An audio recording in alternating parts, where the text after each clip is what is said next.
राधे राधे दोस्तों, आज हम आपको सुनाएंगे एक राजकुमारी की कहानी। अगर आप हमारे चैनल पर नए हैं तो प्लीज़ हमारे चैनल को लाइक करें, सब्सक्राइब करें और शेयर करें। रूपमती सौरियागढ़ के राजकुमारी थी। उनके पिता विराट राज उस पर बहुत ज़्यादा विश्वास करते थे। इसी वजह से उन्होंने अपनी राजकुमारी को उस राज्य की युवराज्ञी घोषित कर दिया था। राजा के निर्णय से प्रजा भी बहुत खुश थी। अब राजकुमारी रूपमती सौरियागढ़ के भविष्य की महारानी थी। राजकुमारी रूपमती अपने रूप की तरह ही गुणों की भी धनी थी। वह उदार तथा दयावान होने के साथ साथ युद्ध कला में भी बहुत निपुण थी। अपने राज्य पर आने वाली हर विपदा का वह बड़ी कुशलता से सामना करती थी। एक बार पड़ोसी राज्य के राजा भान सिंह ने उनके राज्य पर आक्रमण कर दिया तो उसने बड़ी ही वीरता तथा चतुराई के साथ उस युद्ध को जीत लिया था। लेकिन इस युद्ध में हुई हिंसा से उसका मन बहुत विचलित हो गया था। वह बस अपने मन को शांत करना चाहती थी। एक बार उसके राज्य में एक जादूगर आया। उस जादूगर की विशेषता यह थी कि वह कोई भी जादू का खेल नहीं दिखाता था, लेकिन वह जीवन की कहानियों को जादुई ढंग में दिखाता था, जिससे सुनने वाला भी उस कहानी को जी सके। उस जादूगर का नाम भीमा था। उसकी भी प्रसिद्धि दूर दूर तक फैली हुई थी। कोई भी उसकी इस कला से प्रभावित हुए बिना नहीं रह पाता था। राजकुमारी ने भी उसकी बहुत विशेषता सुनी थी, तो वह उस जादूगर से मिलने के लिए बहुत उत्सुक हो गई। उसने उस जादूगर को अपने महल में आने का निमंत्रण भिजवाया, परंतु उस जादूगर का एक नियम था। वह जिस जगह डेरा जमा लेता था वहीं पर कहानी को जादुई अंदाज में सुनाना था।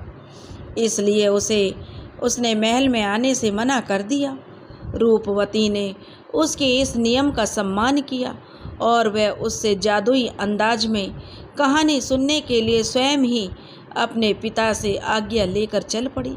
पिता ने भी उसे आज्ञा दे दी, क्योंकि वह उसके मन की जो व्यथा थी उसको जानते थे। राजकुमारी रूपमती अपने महल से 2 कोस दूर पश्चिम की ओर लगे जादूगर के डेरे पर अपने सैनिकों के साथ पहुंच गई। वह वहां पर एक झोपड़ी में रहता था। राजकुमारी ने सोचा कि क्या यही जादूगर का डेरा है, तो वह अपने सैनिकों से कहने लगी कि जाओ और जाकर पूछ कर आओ क्या जादूगर इसी कुटिया में रहता है। सैनिक कुटिया के अंदर गया और जादूगर उसके साथ अपनी झोपड़ी से बाहर आया और राजकुमारी का जादूगर ने स्वागत किया। वह राजकुमारी से पूछता है, क्या आप अपने सैनिकों के साथ ही कहानी सुनेंगी या अकेले? तो राजकुमारी उन्हें कहा, हम अकेले ही आपकी कहानी सुनना पसंद करेंगे। राजकुमारी जादूगर की झोपड़ी के अंदर चली गई और जादूगर ने उसे बैठने के लिए एक फूस का बना हुआ आसन दिया। राजकुमारी बिना संकोच के उस आसन पर बैठ गई। राजकुमारी जादूगर से पूछने लगी, क्या तुम्हारा नाम भीमा है? जादूगर ने हाँ में सिर हिला दिया।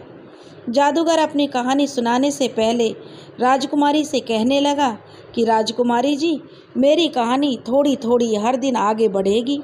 जब तक कहानी चलेगी तब तक आपको मुझसे सच ही कहना होगा, इसलिए आपको वचन देना होगा। कुमारी ने उससे पूछा, क्या तुम भी मुझसे सच कहोगे?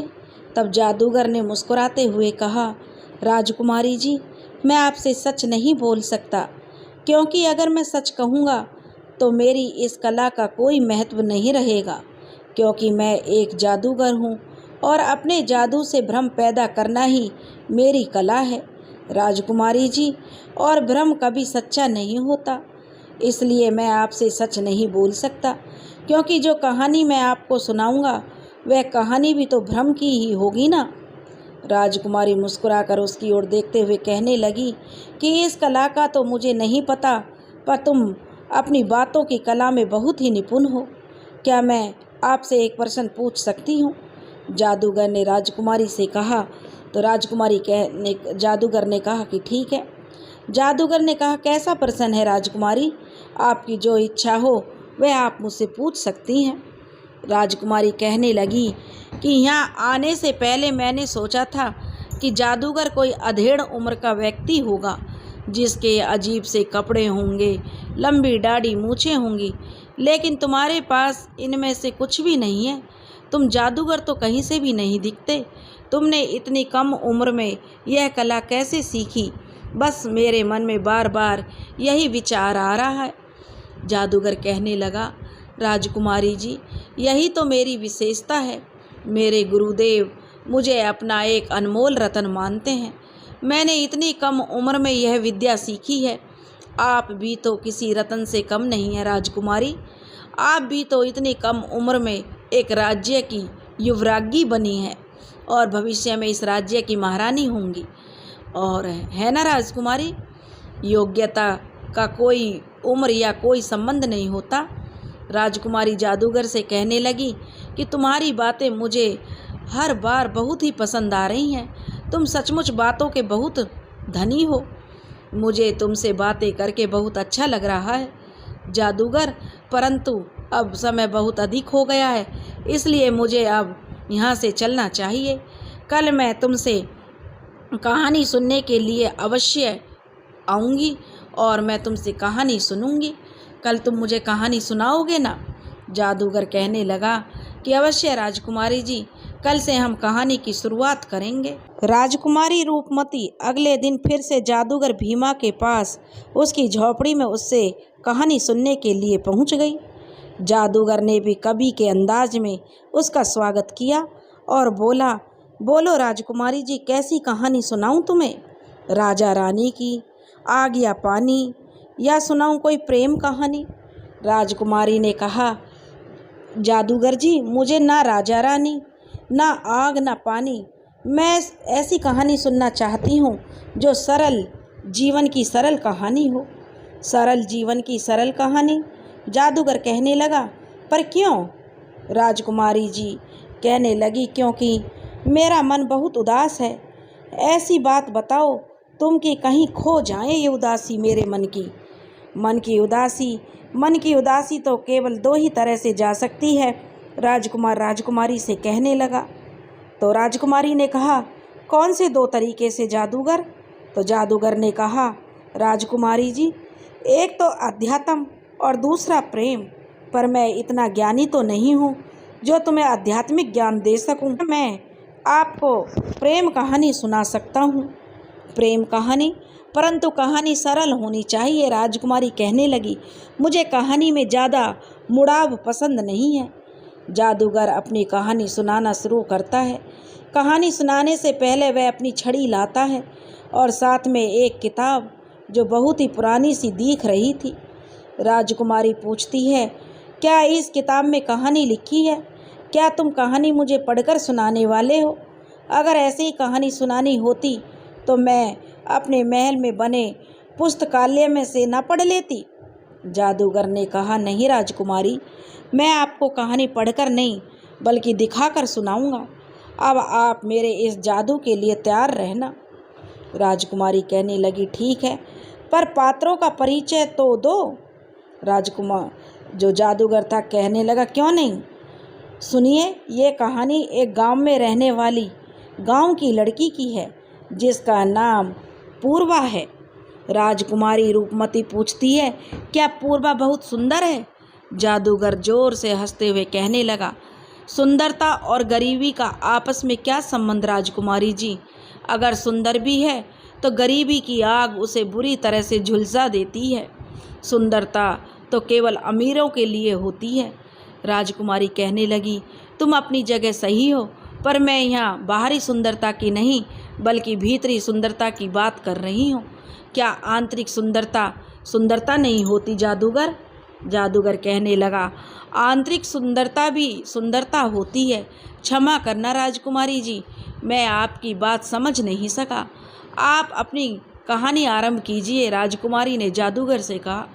तो जादूगर अपनी छड़ी घुमाता है और राजकुमारी और जादूगर के सामने कहानी सजीव रूप से शुरू हो जाती है। पूर्वा अपने पिता राम प्रसाद की इकलौती पुत्री थी। उसकी माता का देहांत उसको जन्म देते समय ही हो गया था। उसके पिता ने ही उसका पालन पोषण किया था। उसके पिता गांव के जमींदार के यहाँ खेतों में मजदूरी का काम करते थे। पूर्वा अब बड़ी हो गई थी। उसके पिता को उसके विवाह की चिंता होने लगी। उसके विवाह करने के लिए धन की आवश्यकता थी, लेकिन खेतों में काम करके गुजारा ही बड़ी मुश्किल से हो पाता था। इसलिए उसके पिता धन कमाने के लिए गांव के बाहर पास में एक नगर में चले गए। लेकिन वहां जाने से पहले उन्होंने पूर्वा को अपनी बहन रमा के यहाँ भेज दिया। वहाँ पूर्वा अपनी बुआ का काम में हाथ बटाती थी और उसकी बुआ भी गांव के जमींदारों के यहाँ खेतों में मजदूरी का काम करती थी। एक बार पूर्वा अपनी बुआ के साथ खेतों में काम करवा रही थी।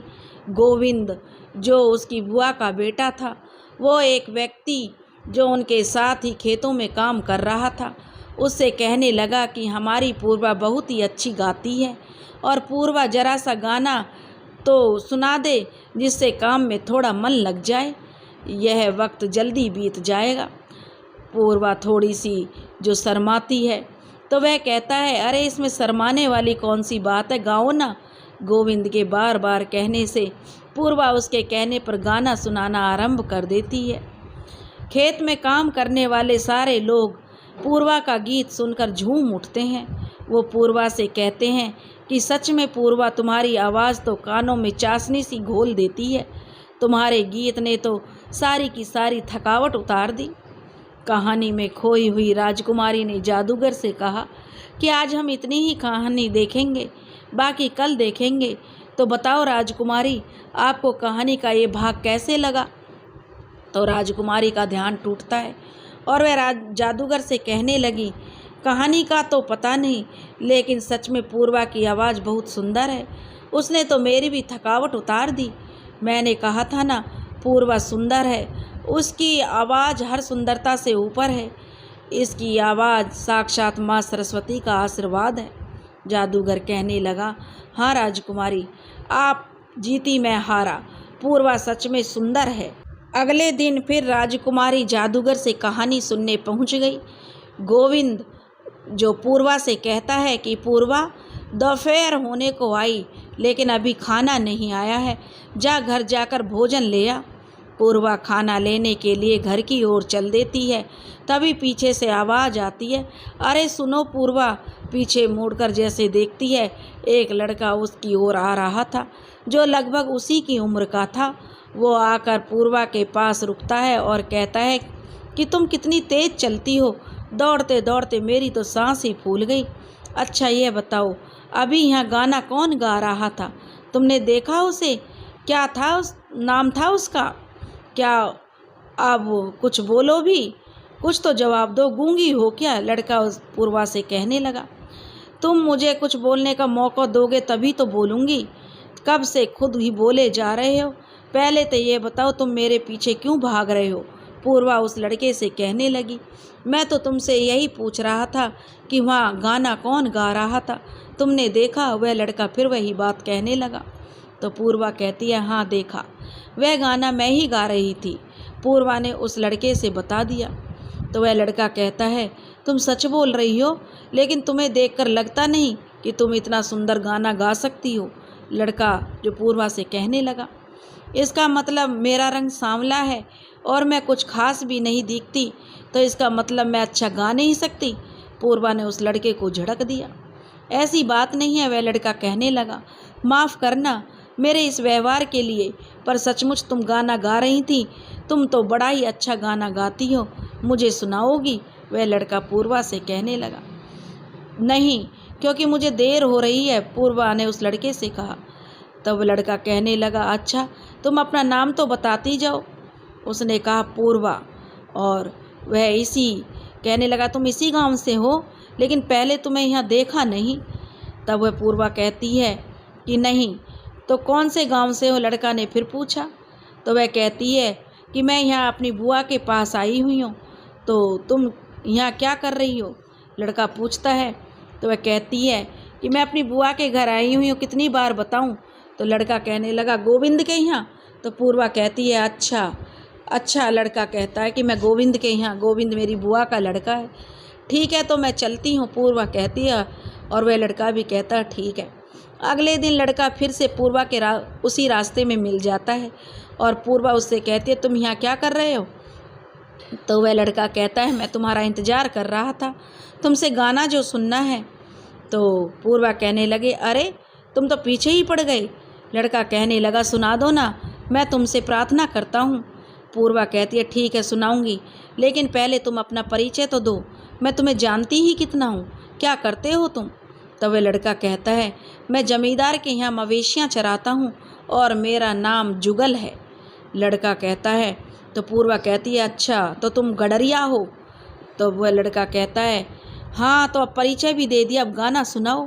पूर्वा कहने लगी मैं तुम्हें गाना कल सुनाऊंगी, क्योंकि कल मंदिर में भजन कीर्तन है, तुम वहाँ पर आ जाना और मेरा गाना सुन लेना। अच्छा, तो अब मैं चलती हूँ। जुगल 2-3 मुलाकात में ही पूर्वा के दिल में जगह बना लेता है। पूर्वा उसे मन ही मन चाहने लगती है, वह जुगल को विशेष महत्व देने लगती है। वह अपना सुख दुख हर छोटी बड़ी बात जुगल के साथ बांटने लगती है। जुगल को भी उससे बातें करना, उसका गाना सुनना, उससे मिलना सब अच्छा लगने लगता है। एक दिन जुगल नदी किनारे पूर्वा का इंतजार कर रहा था, लेकिन पूर्वा नहीं आई तो वह चकित हो गया और चिंतित भी हो गया कि आज कैसे नहीं आई। पता करने पर पता चला कि पूर्वा के पिता का संदेश आया था और उसके पिता बहुत बीमार हैं, इसलिए वह अपने नगर वापस चली गई उनकी देखभाल करने के लिए। अब जुगल बैठे बैठे बस यही सोच रहा है कि पूर्वा को उससे मिलकर जाना चाहिए थे, ऐसे ही बिना बताए चली गई। इतना भी अधिकार नहीं मेरा कि मैं जान सकूं। लगता है मैं ही पागल था जो इससे इतना मोह कर बैठा। उसे तो जरा सा भी मोह नहीं है, होता तो ज़रूर मुझे बता कर जाती। उसे मेरी परवाह नहीं है तो मैं ही उसकी परवाह क्यों करूं। और ऐसे ही 1 हफ्ता बीत गया। अब तो पूर्वा से मिलने के लिए वह विचलित हो उठा। वह किसी भी तरह उससे मिलने जाना चाहता था, तो उसने तय किया कि वह पूर्वा के गांव जाएगा। पूर्वा से मिलने के लिए वह उसके गांव जा पहुंचा। वहां जाकर उसने देखा पूर्वा के पिता का देहांत 2-3 दिन पहले ही हो चुका है। जुगल ने वहां आए सगे संबंधियों के सामने पूर्वा के साथ विवाह की बात रखी, तो उन्होंने भी बिना किसी संकोच के कुछ समय बाद दोनों का विवाह करा दिया। तो बताओ राजकुमारी, आज कहानी तुम्हें कैसी लगी? जादूगर ने राजकुमारी रूपमती से पूछा। तो राजकुमारी कहने लगी अच्छी लगी, अब पूर्वा और जुगल सुखी जीवन जिएंगे। कितना सरल जीवन है, काश मेरा भी ऐसा ही जीवन होता, एकदम सरल। रूपमती जादूगर से कहने लगी आप ऐसे जीवन की कामना कैसे कर सकती हैं, जबकि आपके जैसा जीवन जीने के लोग ईश्वर से, भगवान से प्रार्थना करते हैं। राजकुमारी जी, जादूगर जो राजकुमारी से कहने लगा। तब राजकुमारी कहने लगी मेरा जीवन बस एक बाहरी दिखावा है। इसमें हर रोज़ एक आंतरिक द्वंद्व चलता रहता है। हर किसी को संदेह की दृष्टि से देखना पड़ता है, किसी पर भी विश्वास नहीं कर सकती। मित्र तो बहुत है मेरी ज़िंदगी में, परंतु सच्चा मित्र कोई नहीं। तो बोलो, क्या जीना चाहोगे तुम मेरे जैसा जीवन? चलो छोड़ो इस बात को। क्या कहानी समाप्त हो गई? राजकुमारी पूछती है। तो जादूगर कहता है नहीं। राजकुमारी कहने लगी तो अब क्या रह गया इस कहानी में? जादूगर ने कहा प्रेम परीक्षा। जादूगर ने की प्रेम परीक्षा कहने से राजकुमारी पूछने लगी प्रेम परीक्षा? जादूगर ने कहा हाँ, प्रेम परीक्षा। जब तक परीक्षा ना हो तब तक ज्ञान भी पूर्ण नहीं माना जाता, तो प्रेम कैसे पूर्ण माना जाएगा? परीक्षा ही प्रेम को शुद्ध और अटूट बनाती है। राजकुमारी कहने लगी अच्छा, तो आगे सुनाओ। जादूगर कहने लगा नहीं, आगे कल सुनेंगे। तब राजकुमारी कहने लगी ठीक है। अगले दिन राजकुमारी साधारण वस्त्रों में जादूगर के पास जो कहानी सुनने के लिए पहुंच जाती है, उसे साधारण वस्त्रों में देखकर जादूगर चौंक जाता है और वह कहता है राजकुमारी जी, आप इतने साधारण वस्त्रों में? तब राजकुमारी कहती है कि हाँ, आज से मैं साधारण स्त्रियों की तरह ही तुमसे कहानी सुनने आऊँगी। और भीमा, तब जो जादूगर कहता है कि आपने मेरा नाम लिया। तब जो राजकुमारी कहती है कि जादूगर, अब मैं तुम्हें तुम्हारे नाम से ही पुकारूंगी। तो जादूगर कहने लगा मुझे तो कोई ऐतराज़ नहीं है राजकुमारी जी। तब राजकुमारी कहती है कि जादूगर, भीमा, अब तुम भी मुझे रूपमती के नाम से पुकारो, मुझे राजकुमारी जी मत बोला करो। जादूगर कहने लगा, लेकिन मैं आपको। तो रूपमती कहती है, हाँ, क्योंकि तुम्हें इतने दिन परखने के बाद मैं अब तुम पर विश्वास कर सकती हूँ और मैं तुमसे मित्रता करना चाहती हूँ। क्या तुम भी मुझसे मित्रता करोगे? जादूगर कहने लगा, एक राजकुमारी से कौन है जो मित्रता नहीं करना चाहेगा रूपमती? रूपमती कहने लगी, अच्छा चलो, अब अपने मित्र को आगे की कहानी सुनाओ, मैं भी तो देखूं कैसी परीक्षा होगी जुगल और पूर्वा की। जादूगर अपनी छड़ी घुमाता है और कहानी फिर से शुरू हो जाती है। जुगल और पूर्वा अपना जीवन सुखी से व्यतीत कर रहे थे। धन का अभाव था, लेकिन शांति बहुत थी। एक दिन माधव, जो जुगल का बड़ा भाई है, वह उससे मिलने के लिए गांव आया। माधव, जो उसी गांव में अपनी पत्नी के साथ रहता था और वहीं काम करता था, वह जुगल से कहता है कि कब तक यहाँ इस तरह जीवन बिताओगे? मेरे साथ नगर में चलो, क्योंकि उसका बड़ा भाई नगर में रहता था। वहाँ वह एक सेठ है जो उसकी गायों से उसे बड़ा प्रेम करता है, इसलिए उसने एक गौशाला खोली हुई है। उन्हें अपनी गायों की देखभाल के लिए एक व्यक्ति की आवश्यकता है। तुम वहाँ यह काम कर लेना, इससे तुम्हें अच्छा धन भी मिल जाएगा। माधव की बात मानकर जुगल और पूर्वा उसके साथ उस नगर में आ जाते हैं। जुगल सेठ धनीराम के यहाँ उनकी गायों की देखभाल करता है और पूर्वा धनीराम के घर का काम करने लगती है। एक दिन मंदिर में भजन कीर्तन हो रहे थे तो सेठानी पूर्वा को अपने साथ ले जाती है। सेठानी पूर्वा से कहती है कि तुम भी कोई अच्छा सा भजन सुनाओ। पूर्वा भजन गाना शुरू कर देती है तो वहाँ पर बैठा एक व्यक्ति जो पूर्वा का भजन सुनकर उससे पूछता है, बेटी, तुमने ये संगीत की शिक्षा कहाँ से ली? तब पूर्वा कहती है कि गरीब को सिखाने वाला कौन होता है? आपका यह प्रश्न पूछकर क्यों मेरा मजाक बना रहे हैं? वह कहता है, व्यक्ति, क्षमा करना बिटिया, अगर तुम्हें मेरी बात बुरी लगी हो, परंतु तुम बहुत ही सुंदर गाती हो, इसलिए मेरे मन में यह जानने की उत्सुकता हुई कि तुमने संगीत कहाँ से सीखा है। पर तुमने सही कहा, गरीब को कोई सिखाने वाला नहीं होता, लेकिन जिसका गुरु कोई नहीं होता उसकी गुरु प्रकृति होती है। भगवान तुम्हारी इस योग्यता को हमेशा बनाए रखे। वह व्यक्ति यह कहकर वहाँ से चला गया। कुछ समय बाद एक व्यक्ति जुगल के पास आया और उससे कहने लगा कि महल की गौशाला में एक व्यक्ति की ज़रूरत है, क्या तुम वहाँ काम करोगे? वहाँ पर तुम्हें धन इससे ज़्यादा मिलेगा। जुगल बिना कुछ भी सोचे समझे हाँ भर देता है। अब जुगल महल की गौशाला में गायों की देखभाल करता है। जुगल को इसके लिए अच्छा धन मिल जाता है तो उसने पूर्वा से भी सेठ के यहाँ काम करवाना बंद करवा दिया। वे दोनों एक दूसरे के साथ सुखी जीवन व्यतीत कर रहे थे। एक बार की बात है, पूर्वा शाम के समय जुगल का इंतजार कर रही थी, लेकिन रात बहुत हो गई, जुगल नहीं आया तो वह बहुत परेशान हो गई। पूरी रात निकल गई लेकिन जुगल नहीं आया।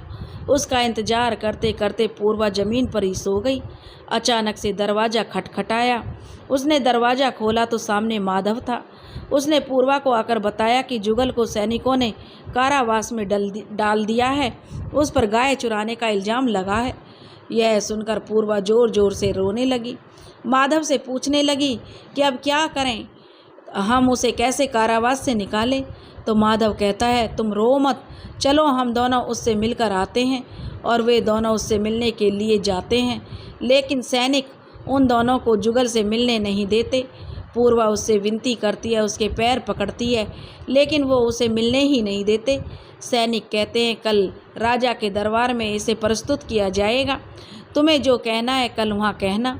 माधव पूर्वा से कहता है, हम दोनों कल राजा के दरबार में जाएंगे और राजा से विनती करेंगे कि जुगल ऐसा नहीं कर सकता, वह हमारी बात अवश्य सुनेंगे।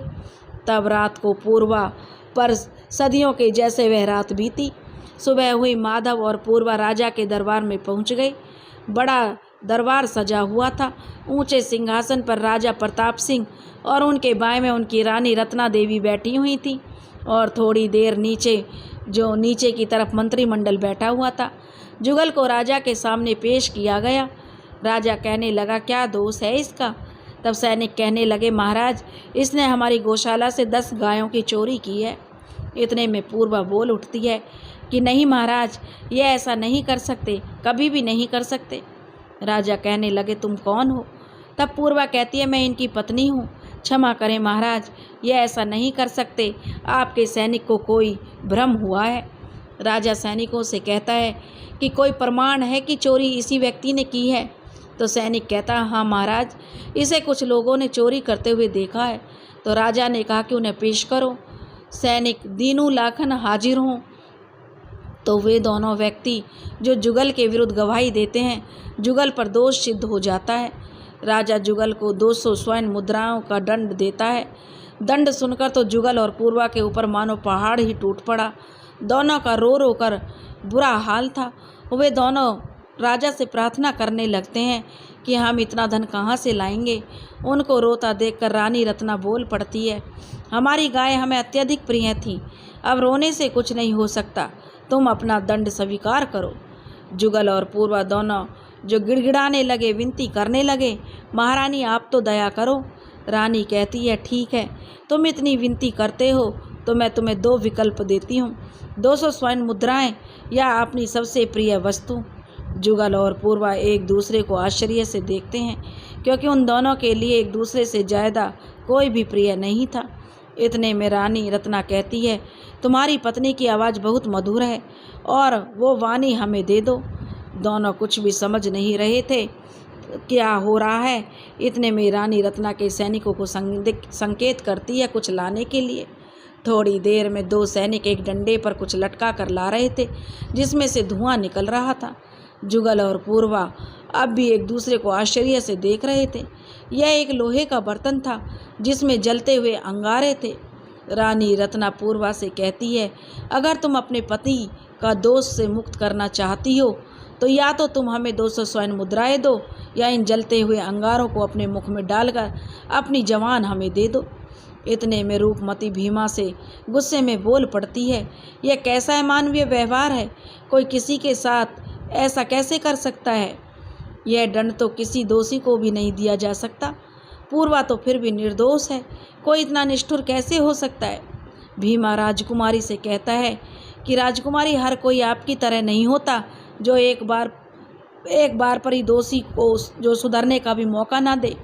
रूपमती कहने लगी, तुम ही बताओ, क्या कोई इतना निष्ठुर हो सकता है? मेरे विचार से तो यह बिल्कुल नहीं। ऐसा व्यक्ति तो मानव कहलाने के योग्य भी नहीं है। भीमा कहने लगा, राजकुमारी, इस संसार में इससे भी निष्ठुर व्यक्ति होते हैं। रानी रत्ना ने तो परायों के साथ ऐसा व्यवहार किया, परंतु कुछ तो अपने लोगों को भी नहीं छोड़ते हैं। ऐसे व्यक्ति एक पागल हाथी की तरह होते हैं। उनके रास्ते में जो आता है बस उसे कुचलते हुए चले जाते हैं। यह व्यक्ति मानव जैसे ही दिखते हैं, परंतु इनके कार्य को देखकर मानवता भी शर्मसार हो जाए। यह हैवानियत की सारी हदें पार कर देते हैं। रूपमती कहने लगी, क्या तुम्हारे साथ भी ऐसा कुछ हुआ है तो बताओ, मैं तुम्हारी मित्र हूँ। भीमा कहने लगा, जाने दीजिए राजकुमारी, आप यह जानकर क्या करेंगी? तब रूपमती कहने लगी, नहीं, बताओ मुझे। तो भीमा कहने लगा, पहले यह कहानी समाप्त कर लेते हैं, फिर मेरी कहानी सुनेंगे। रूपमती कहने लगी, तो ठीक है, बताओ रानी रत्ना ने ऐसा क्यों किया पूर्वा के साथ? भीमा, इसका उत्तर मैं आपको कल दूंगा, आप जब तक सोचिए ऐसा क्यों हुआ। राजकुमारी रूपमती संध्या के समय अपने कक्ष की खिड़की से बाहर देखते हुए कुछ सोच रही थी। तभी वहाँ एक व्यक्ति पीछे से आकर कहता है, क्या आप किस उलझन में हो? रूपमती का ध्यान टूट जाता है तो वह पीछे की ओर देखती है और कहती है, भ्राताश्री आप? यह उनके चचेरे भाई थे जो केवल राजकुमारी रूपमती उनसे केवल 17 दिन बड़े थे। रूपमती इन पर खुद से अधिक विश्वास करती थी। तब नकुल देव कहते हैं, हाँ, मैं कहाँ खोई हो प्यारी बहना? तब रूपमती कहती है, कहीं नहीं, बस कुछ समझने का प्रयास कर रही हूँ।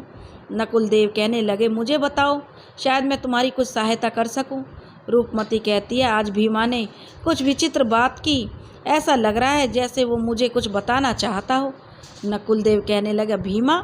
रूपमती कहती, भीमा जादूगर का नाम है जिससे मैं कहानी सुनने के लिए जाती हूँ। तब नकुल देव कहता, अच्छा, क्या बात कही है उसने? तब रूपमती ने सारी बात नकुलदेव को बताई। सारी बात सुनकर नकुलदेव रूपमती से कहता है, कोई भी व्यक्ति अपने मन की पीड़ा केवल अपने मित्र को ही बताता है, जो बिल्कुल उसके जैसा हो। एक राजसी शान शौकत के साथ बैठी राजकुमारी को वह अपनी पीड़ा क्यों बताएगा? उसके मन में बस यही डर होगा कि उसकी बात सुनकर कहीं आप उसका मजाक ना उड़ाओ।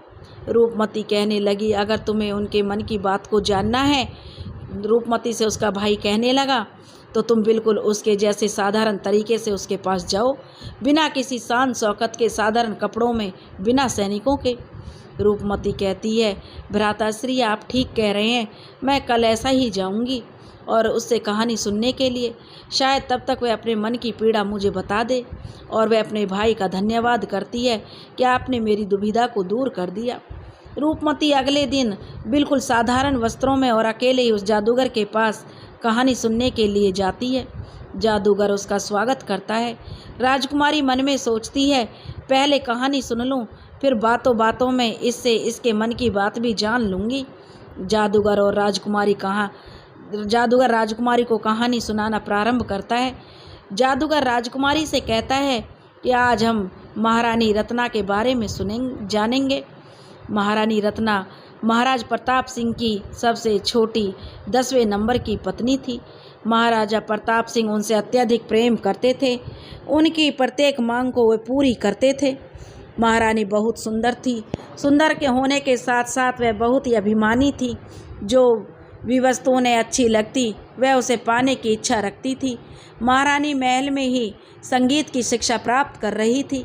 धीरे धीरे उन्हें संगीत में विशेष उपलब्धि हासिल कर ली और अब उसे अपनी सुंदरता के साथ साथ अपनी वाणी पर भी अभिमान होने लगा था। एक बार महारानी अपने गुरु को गाकर कुछ सुना रही थी। गाना समाप्त होने के बाद महारानी ने बड़े गरूर के साथ अपने गुरु से पूछा, क्या इस संसार में कोई मुझसे मधुर गा सकता है? तब उसके गुरु ने उत्तर दिया, महारानी कुछ समय पहले तक तो मुझे यही लगता था, लेकिन क्या? महारानी ने कहा। तब गुरु ने कहा, एक स्त्री है जो आपसे भी अत्यधिक सुंदर गाती है। उसका संगीत सुनकर ऐसा लगता है मानो माँ सरस्वती स्वयं उसके कंठ पर विराजमान हो। महारानी ने कहा, क्या नाम है उसका? तब गुरु ने कहा कि उसका नाम पूर्वा है। मैंने उसका मंदिर में भजन सुना है। मैं तो आनंद से रोमांचित हो उठा। महारानी यह सुनकर बहुत ही क्रोधित हो गई और उन्होंने पूर्वा से ईर्ष्या होने लगी। तभी राजकुमारी रूपमती कहने लगी कि इसलिए तो महारानी रत्ना ने यह षड्यंत्र पूर्वा के लिए रचा है। राजकुमार कहने लगा, जी राजकुमारी जी। रूपमती कहने लगी, भीमा तुम इस कहानी का अंत बदल सकते हो, मुझे इसका अंत अच्छा नहीं लगा। भीमा कहने लगा, बिल्कुल बदल सकता हूँ, पर मुझे इसका यही अंत पसंद है। रूपमती कहने लगी, पर मुझे यह अंत पसंद नहीं है। भीमा कहने लगा, मैं यह अंत नहीं बदलना चाहता, परंतु अगर आप यह अंत बदलना चाहते हैं तो आप बदल सकती हैं। रूपमती कहने लगी, वो कैसे? भीमा कहता है, यह लो मेरी छड़ी और इस कहानी का अंत बदल दो। रूपमती उसके हाथ से छड़ी ले लेती है। तभी अचानक उसकी वहाँ रखी एक फटी पुरानी किताब खुल जाती है और उसमें तेज प्रकाश निकलने लगता है। वह किताब रूपमती को अपने अंदर खींच लेती है। रूपमती वहाँ से गायब हो जाती है और वह किताब बंद हो जाती है। अब रूपमती उस किताब में कैद हो जाती है। राजकुमार ग्लानि से उस किताब की ओर देखता है और कहता है कि क्षमा करना राजकुमारी। तभी अचानक से वहाँ एक अग्नि रूप में देवी प्रकट होती है और भीमा से कहती है कि तेरी विद्या का उपयोग एक निर्दोष स्त्री को सताने के लिए किया है। मैं तुझे श्राप देती हूँ, तेरा शरीर एक पैर के अंदर ही पत्थर का हो जाए। जादूगर भीमा देवी द्वारा दिए गए श्राप के बारे में सोच रहा था, क्योंकि वो नहीं जानता वो इस श्राप से कैसे मुक्त होगा और ना ही वह यह जानता है कि राजकुमारी रूपमती कैसे मुक्त होगी। वह मन में बस यही सोच रहा है कि उसे ऐसा नहीं करना चाहिए था, ना जाने अब क्या होगा। तभी एक व्यक्ति उसके पास आता है। उसने अपना चेहरा ढका हुआ था। वह भीमा से आकर कहता है, क्या मेरा कार्य हो गया? तो भीमा कहता है, हाँ तुम्हारा कार्य हो गया। अब मेरे गुरुदेव को कारागृह से मुक्त कर दो। तुमने जैसा कहा था मैंने वैसा कर दिया।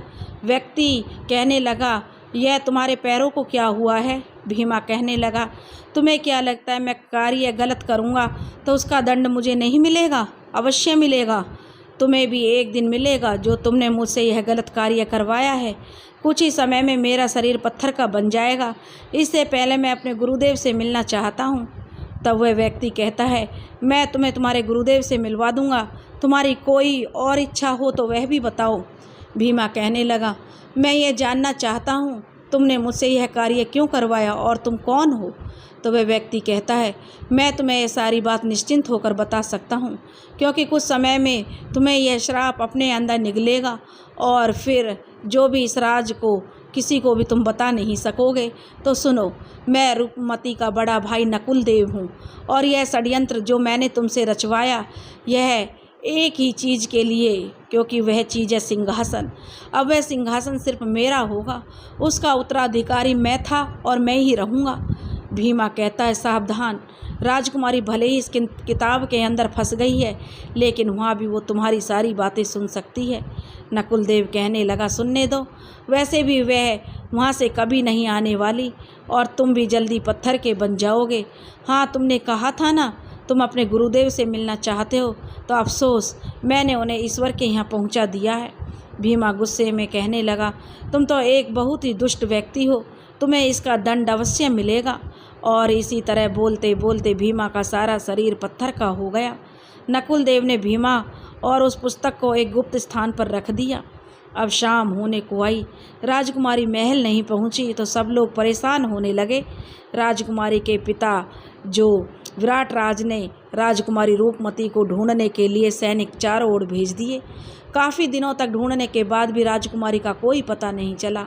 अब राज्य अभिषेक का समय भी समीप आने लगा तो राजा और भी चिंतित होने लगे। उनके लिए तो उन्होंने नकुल देव से सलाह मांगी। नकुल देव को तो मानो अपनी बात मनवाने का मौका ही मिल गया। नकुल देव कहने लगा, महाराज, वैसे मैं यह कहना तो नहीं चाहता, लेकिन मेरे मन में यह विचार बार बार आ रहा है। राजा कहने लगे, कैसा विचार? नकुल देव कहने लगा, कहीं जादूगर ने राजकुमारी को अपने प्रेम जाल में तो नहीं फंसा लिया और वो राजकुमारी को कहीं लेकर चला गया हो।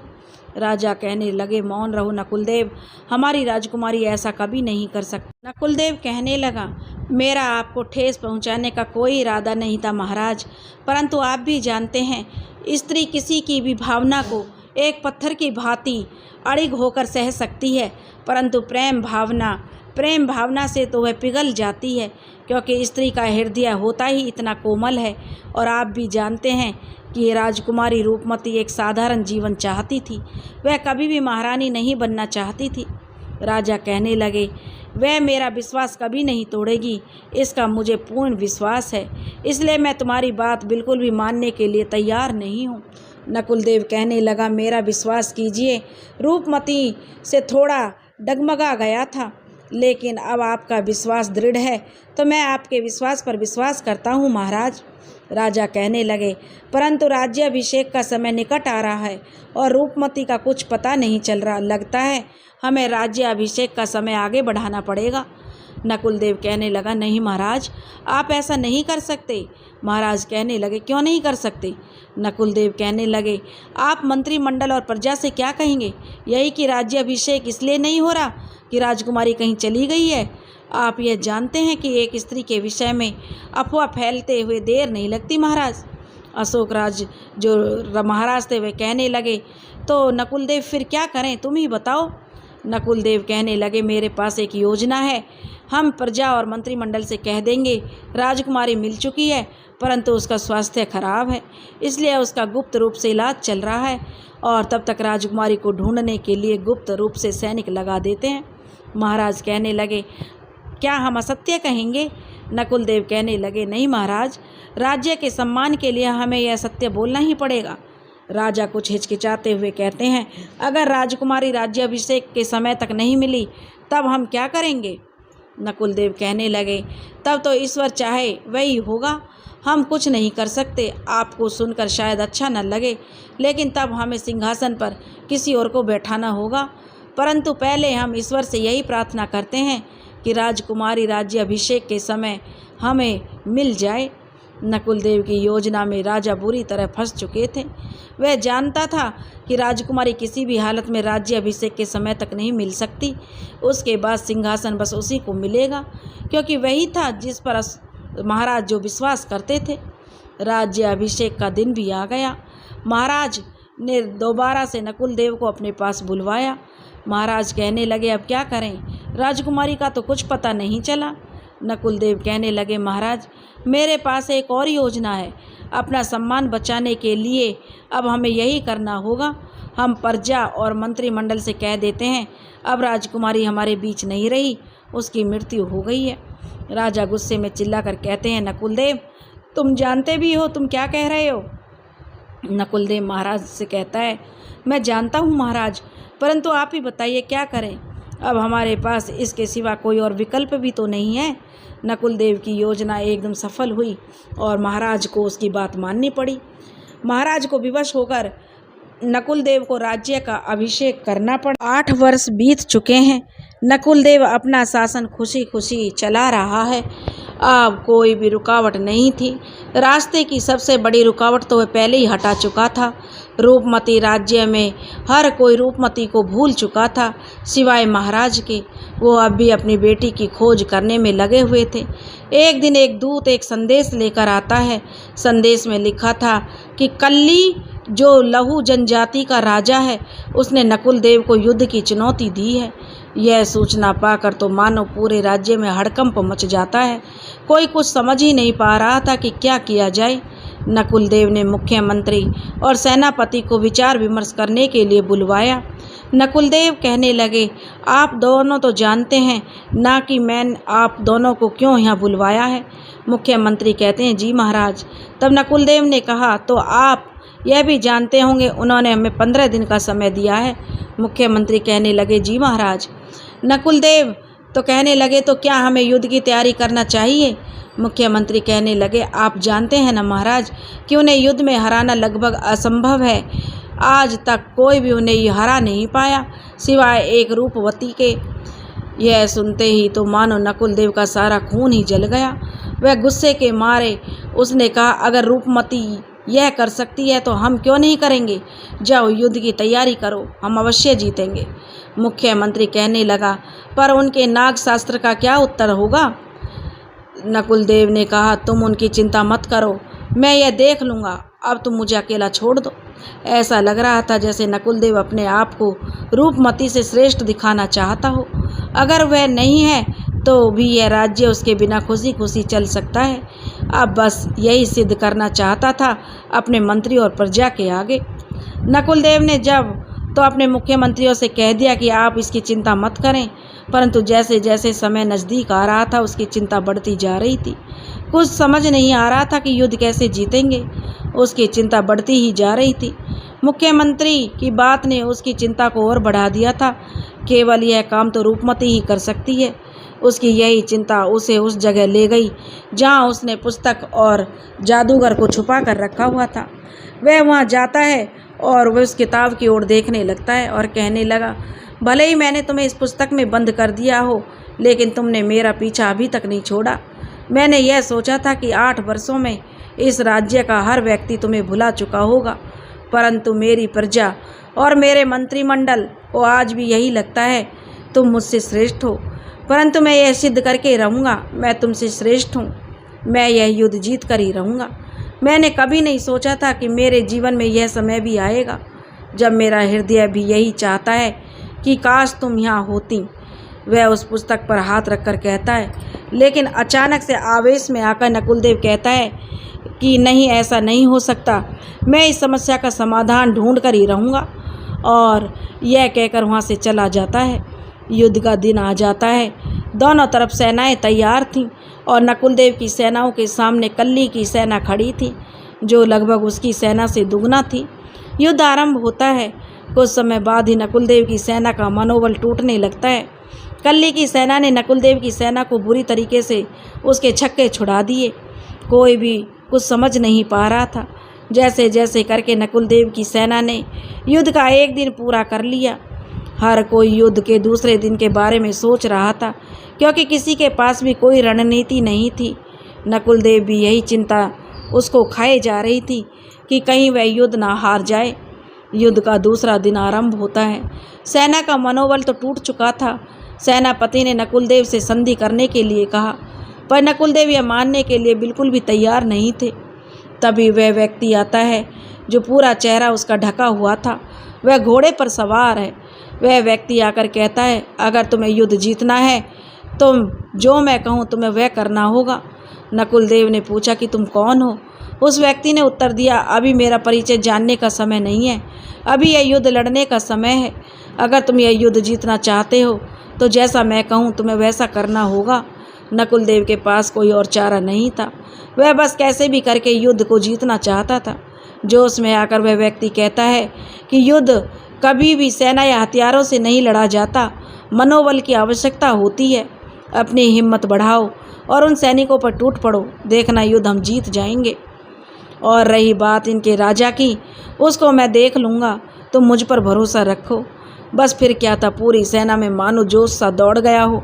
कुछ समय बाद ही जैसा उस व्यक्ति ने कहा था, नकुलदेव की सेना युद्ध जीत गई। उस व्यक्ति में बड़ी ही कुशलता के साथ लहू जनजाति के राजा कल्ली को मार दिया। युद्ध जीतने के बाद हर कोई खुश था। बस सब यही जानना चाहते थे कि जिस व्यक्ति ने युद्ध को जिताया आखिर वह कौन है। नकुलदेव ने उससे कहा, अब तो अपना परिचय दो, मैं तुम्हें जो इनाम देना चाहता हूँ, तुम्हें सम्मानित करना चाहता हूँ। मैं तुम्हारी युद्ध कौशल से बहुत प्रभावित हूँ, इसके लिए तुम्हें उचित पुरस्कार से नवाजूंगा। वह व्यक्ति कहने लगा कि मैं अपना परिचय अवश्य दूंगा और पुरस्कार भी लूँगा, परंतु यहाँ नहीं, मंत्रिमंडल के आगे। शाम का समय था। नकुलदेव के मन में बार बार यही सोच आ रही थी कि पता नहीं वह नकाबपोश कौन है। नकुलदेव का मन बार बार बस यही सोचे जा रहा है। वह मन में सोच रहा है कि कहीं वह रूपमती तो नहीं, नहीं, यह कैसे हो सकता है। वह तो वापस भी नहीं आ सकती, कभी भी वापस नहीं आ सकती। तो फिर वह नकाबपोश कौन है, क्या पहचान है? नकुलदेव को अब रुका नहीं जा रहा था। वह बस यह जानना चाहता है कि नकाबपोश कौन है।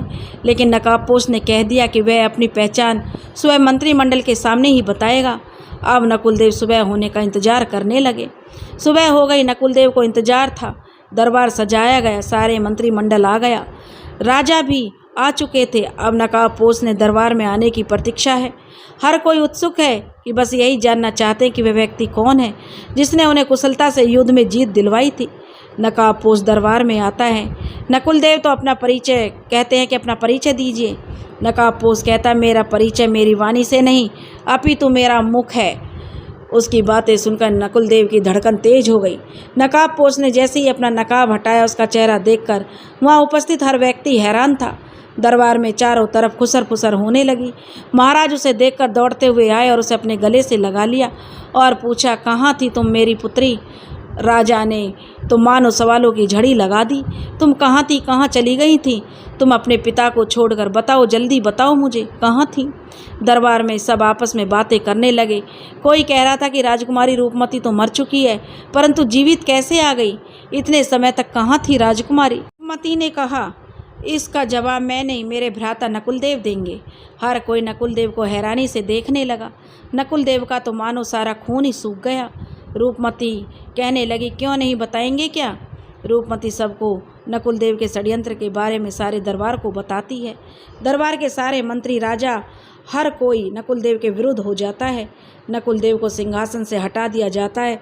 उसे बंदी बनाकर अब बड़ी धूमधाम से रूपमती का राज्याभिषेक किया जाता है। रूपमती नकुलदेव को दंड देने के लिए दरबार में बुलाती है। रूपमती कहती है, मैं जानती हूँ कि आपके मन में बार बार यही विचार आ रहा है ना कि मैं उस जादू से कैसे मुक्त हुई। आप दंड से ज़्यादा इसी बात के लिए चिंतित हो ना, तो चलो मैं आपकी इस चिंता का निवारण करती हूँ। परंतु इससे पहले आपको एक कहानी सुननी पड़ेगी। यह कहानी लगभग 10 वर्ष पुरानी है, जब राजा कल्ली का आतंक चारों तरफ फैला हुआ था। हर कोई जानता था कि उसे हराना संभव है, परंतु मैं उसे हराना चाहती थी। मैं उसे हराने का अस्त्र प्राप्त करना चाहती थी, क्योंकि मैं अपने राज्य को उसके आक्रमण से सुरक्षित रखना चाहती थी। इसके लिए मेरे पिताजी ने मुझे बताया कि राजा कल्ली को हराना संभव है, इसलिए क्योंकि उसके पास नाग अस्त्र है जो उसे गुरु कृपाचार्य से प्राप्त हुआ है। राजा कल्ली को बहुत ही कठिनता से वह अस्त्र प्राप्त हुआ था। उसने गुरु कृपाचार्य की बहुत ही सेवा की थी, जिससे खुश होकर उन्होंने यह अस्त्र राजा कल्ली को दिया। इसका तोड़ केवल गुरु कृपाचार्य ही जानते थे। मैंने भी गुरुदेव कृपाचार्य से नागास्त्र का तोड़ प्राप्त करने की इच्छा व्यक्त की तो पिताजी ने कहा कि वहाँ जाने का रास्ता अत्यंत दुर्गम और ख़तरनाक है, और अगर तुम वहाँ पहुँच भी गई तो गुरुदेव कृपाचार्य हर किसी को विद्या नहीं देते। वह पहले कठिन परीक्षा लेते हैं, उसके बाद ही वह किसी को अपना शिष्य बनाते हैं। मैंने फिर भी वहाँ जाने की इच्छा व्यक्त की। मैं मार्ग की हर चुनौती को पार करके गुरु कृपाचार्य के पास पहुँच गई और उनसे शिक्षा भी प्राप्त की। लगभग 1 वर्ष बाद मेरी शिक्षा पूरी हुई। जब मैंने उनसे जाने की आज्ञा प्राप्त की तब उन्होंने मुझसे कहा था, पुत्री, तुम भविष्य में एक श्रेष्ठ महारानी बनोगी, परंतु तुम्हारे जीवन का कुछ भाग कुछ समय अज्ञात रहेगा। तुम एक षड्यंत्र का शिकार होंगी, क्योंकि तुम लोगों पर बहुत जल्दी विश्वास कर लेती हो। तुम्हारे इसी विश्वास का कोई तुम्हारा अपना फ़ायदा उठाएगा और तुम्हें षड्यंत्र में फंसा देगा। मैंने उनसे पूछा, गुरुदेव वह व्यक्ति कौन है? तो गुरुदेव ने कहा था, तुम्हें सब पता चल जाएगा, इस बात को समय पर ही छोड़ देना चाहिए। रूपमती कहने लगी, ठीक है गुरुदेव, अगर आप नहीं बताना चाहते तो मत बताओ, परंतु क्या आप मुझे यह बता सकते हैं उस षड्यंत्र से मैं कैसे मुक्त होंगी? तब गुरुदेव ने कहा कि पुत्री, समय बहुत बलवान होता है, इससे ज़्यादा शक्तिशाली इस दुनिया में कोई भी नहीं होता। जो व्यक्ति तुम्हें इस षड्यंत्र में फंसाएगा वही तुम्हें इस षड्यंत्र से निकालेगा भी। रूपमती, जो व्यक्ति मुझे षड्यंत्र में फंसाना चाहता है, अपने रास्ते से हटाना चाहता है, भला दोबारा मुझे अपने रास्ते का कांटा क्यों बनने देगा? वह मुझे भला इस षड्यंत्र से क्यों निकालेगा? तब गुरुदेव ने कहा था, मैं तो पहले ही कह चुका हूँ, इस बात को समय पर रहने दीजिए। समय बहुत शक्तिशाली होता है। यह समय राजा को रंक बना देता है और रंक को राजा।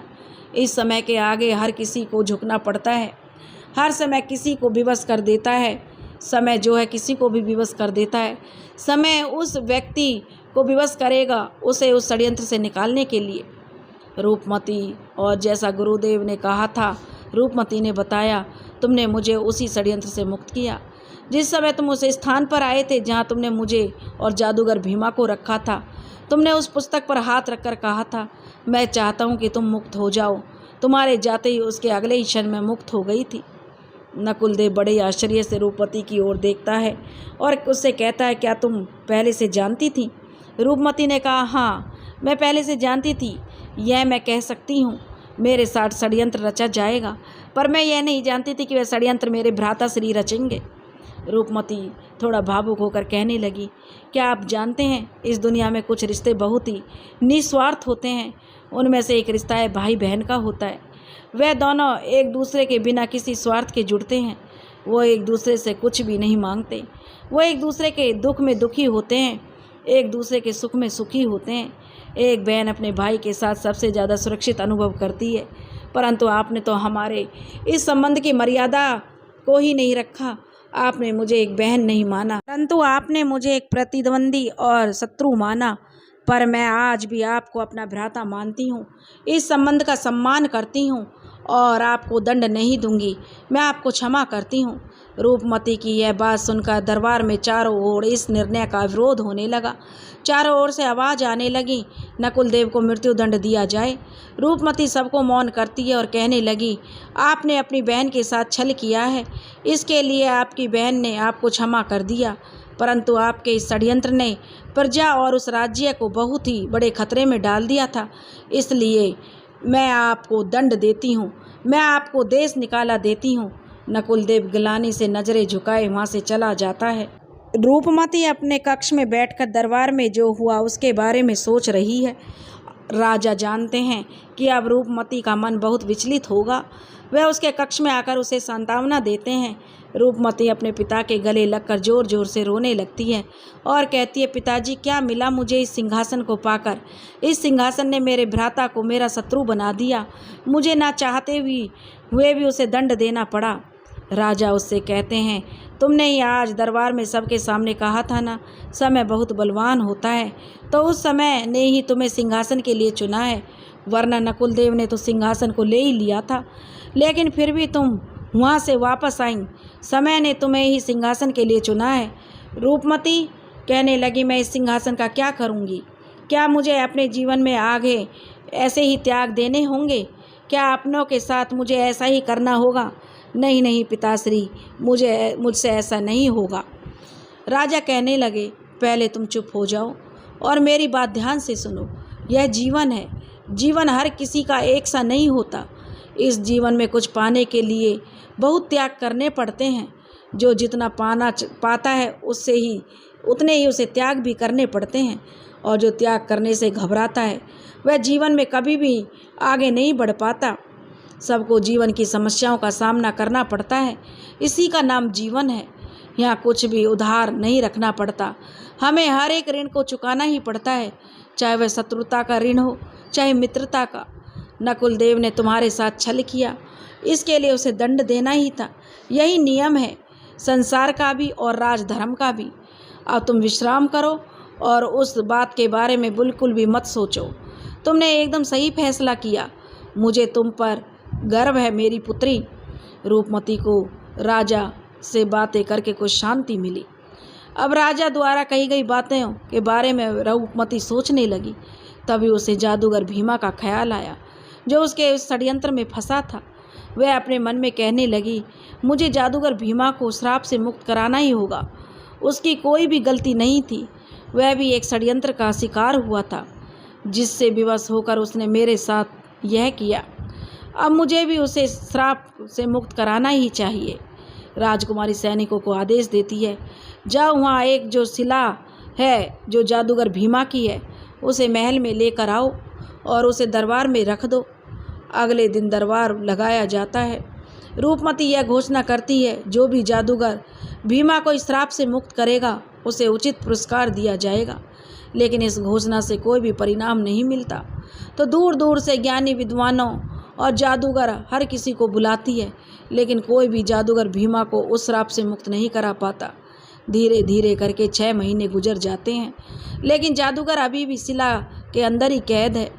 अब रूपमती निर्णय लेती है कि वह गुरुदेव कृपाचार्य के पास जाएगी और इस समस्या का समाधान उनसे पूछेगी, क्योंकि रूपमती को लगता है कि इस संसार में गुरुदेव कृपाचार्य ही हैं जो इस समस्या का समाधान बता सकते हैं और जादूगर भीमा को इस श्राप से मुक्त कर सकते हैं। रूपमती गुरुदेव कृपाचार्य के पास जाती है और रूपमती उन्हें सारी बात बताती है। गुरुदेव कृपाचार्य कुछ देर आंखें बंद करके ध्यान लगाने के बाद रूपमती से कहते हैं कि राजकुमारी, जादूगर भीमा को श्राप विद्या की देवी ने दिया है, क्योंकि उसने तुम्हारे साथ छल किया था। अब जादूगर भीमा को केवल निश्चल प्रेम धारा ही मुक्त करा सकती है। रूपमती कहती है, निश्चल प्रेम धारा यह कहाँ मिलेगी? गुरुदेव मुस्कुराकर कहते हैं कि यह धारा समय की नदी में मिलेगी। समय आने दो, सब पता चल जाएगा।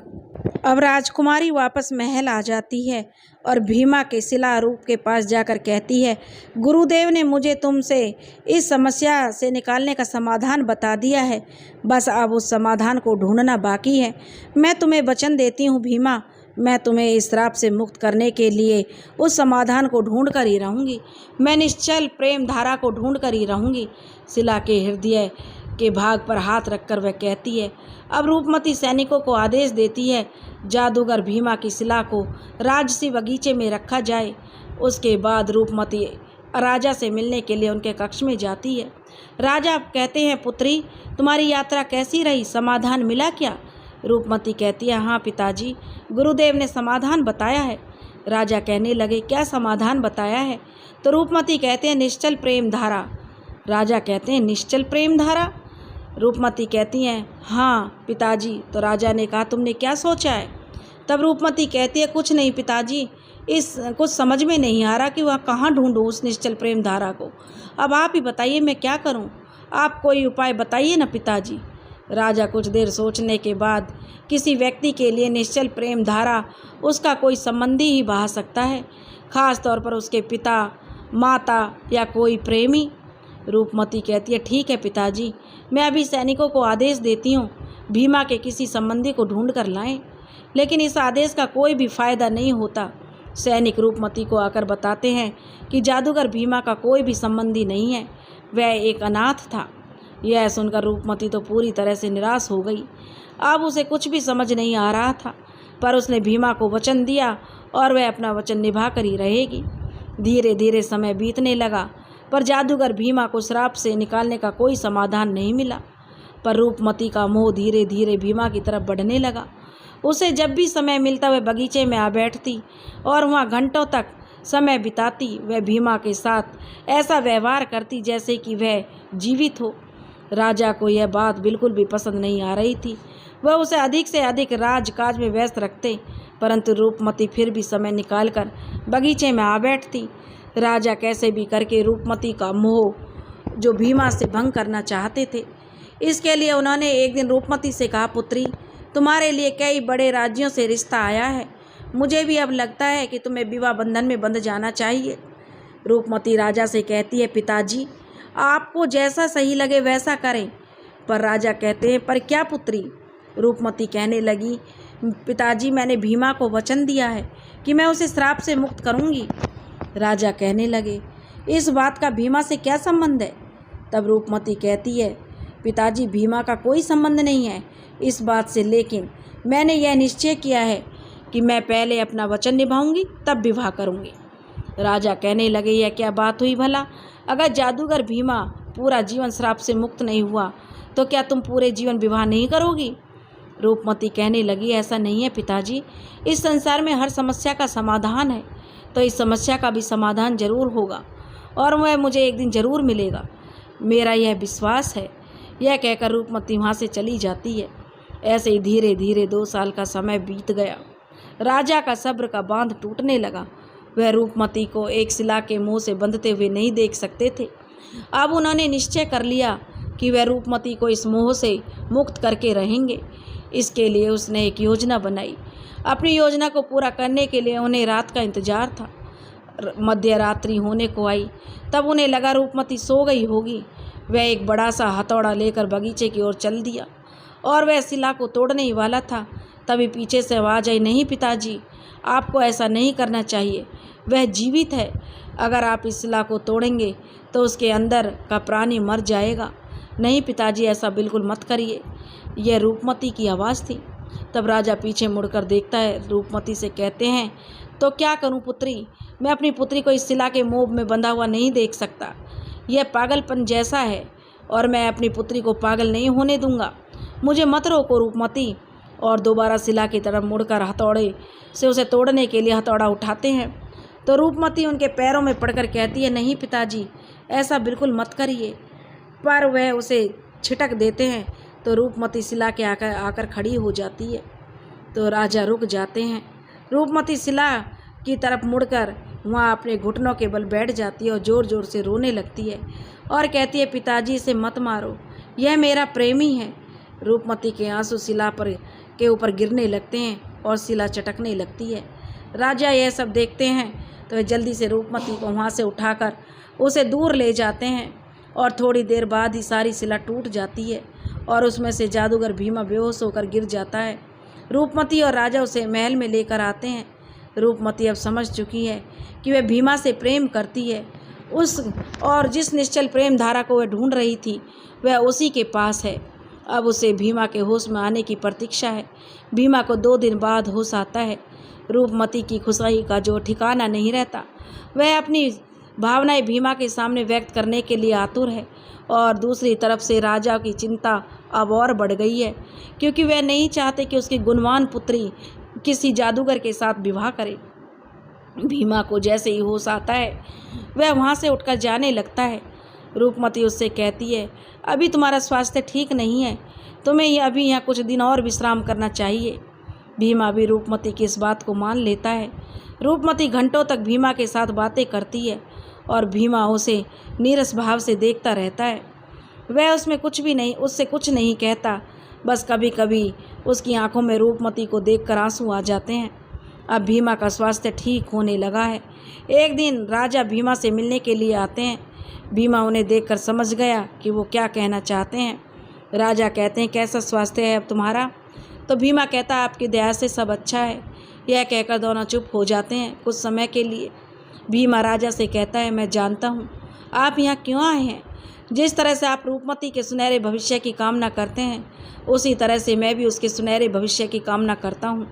मैं ये अच्छे से जानता हूँ मेरा कि मैं उसके योग्य नहीं हूँ। आप अब चिंता ना करें, मैं सब सही कर दूँगा। राजा को भीमा की बातें सुनकर शांति मिलती है और वे वहाँ से चले जाते हैं। कुछ समय बाद रूपमती भीमा से मिलने के लिए आती है। भीमा रूपमती से कहता है कि अब मुझे यहाँ से जाने की आज्ञा दो, अब मेरा स्वास्थ्य भी ठीक है। रूपमती कहती है, तुम कहाँ जा रहे हो? भीमा कहता है, पता नहीं। रूपमती कहती है, तुम यहाँ से क्यों जा रहे हो? तो भीमा कहता है, ये महल है, यह राजसुख मेरे लिए नहीं है। रूपमती कहती है, अगर यह सब तुम्हारे लिए नहीं है तो मैं इस सब का क्या करूँगी? तुम जहाँ जा रहे हो मुझे भी अपने साथ ले चलो। भीमा मुस्कुराते हुए कहता, आप मेरे साथ क्या करोगी और किस अधिकार से आप मेरे साथ चलोगी? आप मेरे साथ उपहास ना करें और मुझे जाने की आज्ञा दें। रूपमती कहती है, क्या तुम नहीं जानते कि मेरा तुम पर क्या अधिकार है? मैं तुमसे प्रेम करती हूँ। भीमा कहने लगा, क्या तुम यह भी नहीं जानते? भीमा कहता, मैं सब जानता हूँ, इसलिए यहाँ से जाना चाहता हूँ। रूपमती कहती है, परंतु क्यों? क्या तुम्हारी दृष्टि में मेरे प्रेम का कोई मूल्य नहीं है? भीमा कहता, मूल्य है, इसलिए तो मैं यहाँ से जाना चाहता हूँ, क्योंकि मैं जानता हूँ मैं आपके योग्य नहीं हूँ। यह तो आपकी उदारता है कि आपने एक तुच्छ व्यक्ति को अपने हृदय में स्थान दिया। रूपमती कहने लगी, ऐसा न कहो भीमा, मेरे नेत्रों में देखो, तुम्हें सब पता चल जाएगा तुम्हारा मूल्य मेरे लिए क्या है। भीमा कहने लगा, मैं आपसे दृष्टि नहीं मिला सकता, क्योंकि मैं जब भी आपके नेत्रों में देखता हूँ मुझे बस यही याद आता है कि मैंने कैसे आपके साथ छल किया था। रूपमती कहती है, तुम विवश थे और इसके लिए मैं तुम्हें क्षमा कर चुकी हूँ। भीमा कहता, आपका हृदय बहुत बड़ा है राजकुमारी, आपने तो नकुल देव को भी क्षमा कर दिया था, परंतु मेरा हृदय मुझे अभी तक क्षमा नहीं कर पाया है। रूपमती कहती है, उस बात को अब जाने दो, अब हमें अपने जीवन में आगे बढ़ना चाहिए। भीमा कहता है, उस बात को मैं कैसे जानूं दूँ रूपमती? मैंने उस स्त्री के साथ छल किया जिसने मुझे इस संसार की सबसे सुंदर भावना के साथ देखा। यह कोई गलती नहीं अपितु पाप है और मुझे इस पाप का प्रायश्चित करना ही होगा। इसके लिए मुझे यहाँ से जाना ही होगा। मुझे जाने दीजिए रूपमती। अब अगर मैं यहाँ और रहा तो मेरा जीवन शिला के जैसा ही होगा। यह कहकर भीमा जाने लगता है तो रूपमती उसका हाथ पकड़कर कहती है, तुम मेरे ऋणी हो, तुम मेरे आंसुओं के ऋणी हो जो मैंने तुम्हारे प्रेम के लिए बहाए हैं। भीमा कहने लगा, मैं जानता हूँ रूपमती, इसके लिए मैं आपका जीवन भर उपकार मानूंगा। रूपमती को अब समझ आ चुका था कि भीमा अब नहीं रुकने वाला। वह उसे आखिरी बार पूछती है कि क्या तुम कभी लौट कर आओगे? तो भीमा कहता है, नहीं, कभी नहीं, और यह कहकर वहाँ से वह चला जाता है। रूपमती वहीं धरती पर बैठकर रोने लगती है और सोचने लगती है कि वो माया जाल था जिसमें भीमा ने उसे फंसाया था, या ये माया जाल है जिसमें भीमा ने इसे अब फंसाया है। कौन सी कहानी सच्ची है उसे समझ नहीं आ रहा। और भीमा वहाँ से चला जाता है और राजकुमारी भी अपने महल लौटकर अपने राजकार्यों में व्यस्त हो जाती है। लेकिन राजकुमारी आजीवन शादी नहीं करने का फैसला करती है और अपने राज्य को खुशहाल करने के लिए अपनी राज्य और प्रजा पर ध्यान देना शुरू करती है। दोस्तों, अगर आपको हमारी कहानी पसंद आई हो तो प्लीज़ हमारे चैनल को लाइक करें, सब्सक्राइब करें और शेयर करें। राधे राधे।